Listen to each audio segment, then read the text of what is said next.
बिस्मिल्लाहिर्रहमानिर्रहीम। आखिर जहन्नमी को हुजूर सल्लल्लाहु अलैहि वसल्लम कैसे बचाएंगे।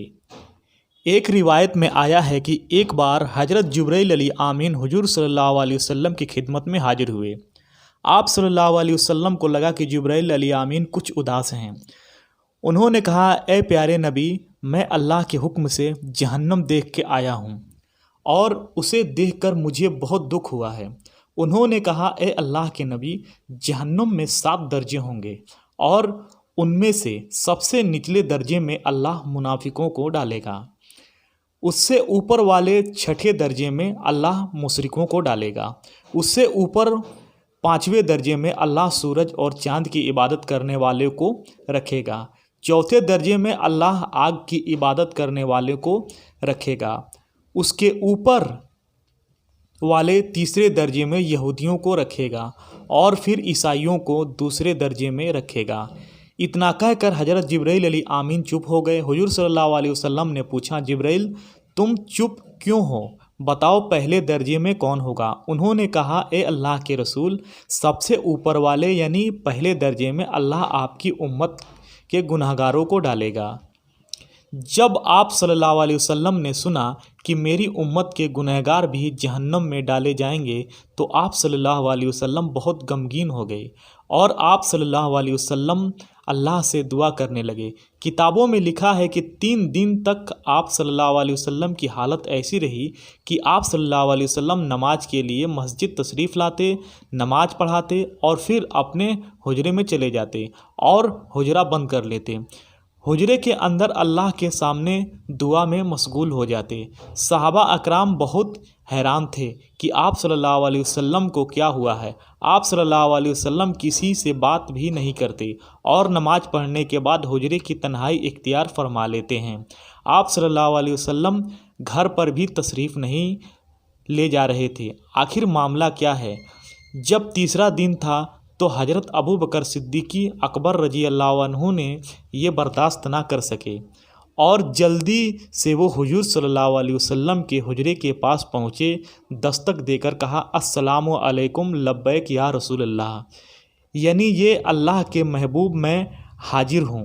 लेकिन अंदर से कोई जवाब नहीं आया। हज़रत अबू बकर सिद्दीक रजी अल्लाह ताला अन्हु वापस चले गए और फिर वो रोते हुए जाकर हज़रत उमर रजी अल्लाह ताला अन्हु से कहा कि ए उमर, रसूलुल्लाह सल्लल्लाहु अलैहि वसल्लम ने इस वक्त मेरे सलाम का जवाब नहीं दिया, इसलिए आपको जाना चाहिए। हो सकता है कि आपको सलाम का जवाब मिल जाए। इसलिए हज़रत उमर रजी अल्लाह ताला अन्हु हुजरे मुबारक के दरवाजे पर आए और 3 बार तेज़ आवाज़ से सलाम किया, लेकिन हुजूर सल्लल्लाहु अलैहि वसल्लम की तरफ से कोई जवाब न मिला। इसलिए उन्होंने सोचा कि अभी दरवाज़ा खोलने की इजाज़त नहीं है, इसीलिए वो भी वापस चले गए। वापसी पर उनकी मुलाकात हज़रत सलमान फ़ारसी से हुई तो हज़रत उमर बिन ख़त्ताब ने उनसे कहा कि ए सलमान, एक मरतबा हुजूर सल्लल्लाहु अलैहि वसल्लम ने तुमसे फ़रमाया था कि ए सलमान, तुम मेरे अहले बैत में से हैं, इसलिए आप जाएं। हो सकता है कि आपके ज़रिए अल्लाह ताला दरवाज़ा खोलने का सबब बना दे।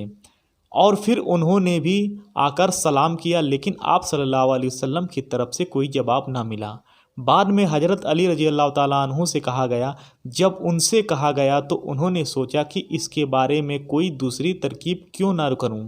वो खुद दरवाजे पर जाने के बजाय अपने घर गए और हज़रत फ़ातिमा रजी अल्लाह ताला अन्हु से कहा कि ए फ़ातिमा, 3 दिन से हुजूर सल्लल्लाहु अलैहि वसल्लम की अजीब हालत है कि आप सल्लल्लाहु अलैहि वसल्लम हुजरे में तन्हाई में हैं।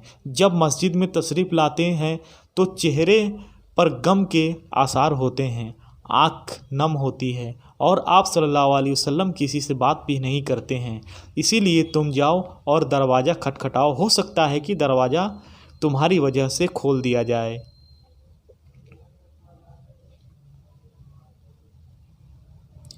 और फिर हज़रत फ़ातिमा रजी अल्लाह ताला अन्हु तशरीफ़ लाईं और उन्होंने भी आकर नबी करीम सल्लल्लाहु अलैहि वसल्लम को सलाम किया। आखिरकार हुजूर सल्लल्लाहु अलैहि वसल्लम ने अपनी बेटी की आवाज़ पर दरवाज़ा खोल दिया और अपनी बेटी को अंदर बुला लिया। हज़रत फ़ातिमा रज़ी अल्लाह ताला अन्हु ने पूछा, ए अल्लाह के प्यारे नबी, आपकी क्या हालत हो गई कि आप 3 दिन से मजलिस में भी नहीं आए, हुजरे की तन्हाई इख्तियार किए हुए हैं और चेहरे अनवर पर उदासी के आसार हैं। उस वक्त नबी करीम सल्लल्लाहु अलैहि वसल्लम ने ये पूरी बात बताई कि ए फ़ातिमा, जिब्राइल अली आमीन ने आकर मुझसे कहा कि मेरी उम्मत के कुछ गुनहगार लोग जहन्नम में जाएंगे। फ़ातिमा, मुझे अपनी उम्मत के उन गुनहगारों पर तरस आता है और मैं अपने रब से रो रो कर दुआएं कर रहा हूँ कि उन्हें जहन्नुम की आग से आज़ाद कर दें। ये कहते हुए नबी करीम सल्लल्लाहु अलैहि वसल्लम ने फिर से एक लंबा सजदा किया और सजदे के अंदर भी रोते रहे। आखिरकार अल्लाह ताला की तरफ से वादा आ गया कि ए महबूब, क़यामत के दिन अल्लाह ताला आपको इतना अता करेगा कि आप खुश हो जाएंगे। तो ये सुनकर हुजूर सल्लल्लाहु अलैहि वसल्लम ने फरमाया कि अल्लाह ने मुझसे वादा किया है कि क़यामत के दिन वो मुझे खुश कर देगा और मैं तब तक राज़ी नहीं होऊंगा जब तक कि मेरी उम्मत का आखिरी उम्मती जन्नत में न चला जाए। सुबहान अल्लाह। इसके बाद हुजूर सल्लल्लाहु अलैहि वसल्लम मुस्कुराते हुए बाहर तशरीफ़ लाए। तो दोस्तों, ये थी आज की वीडियो। तो दोस्तों, नेक अमल करें। मौला ताला से दुआ है कि मौला ताला हमें कहने व सुनने से ज़्यादा इस बात पर अमल करने की तौफ़ीक और रफ़ीक अता फ़रमाए। मौला ताला हमें 5 वक्त नमाज़ पढ़ने की तौफ़ीक अता फ़रमाए और मौला ताला से दुआ है कि अपने हबीब मोहम्मद मुस्तफ़ा सल्लल्लाहु ताला अलैहि वसल्लम के सदक़े में हमें जहन्नम की आग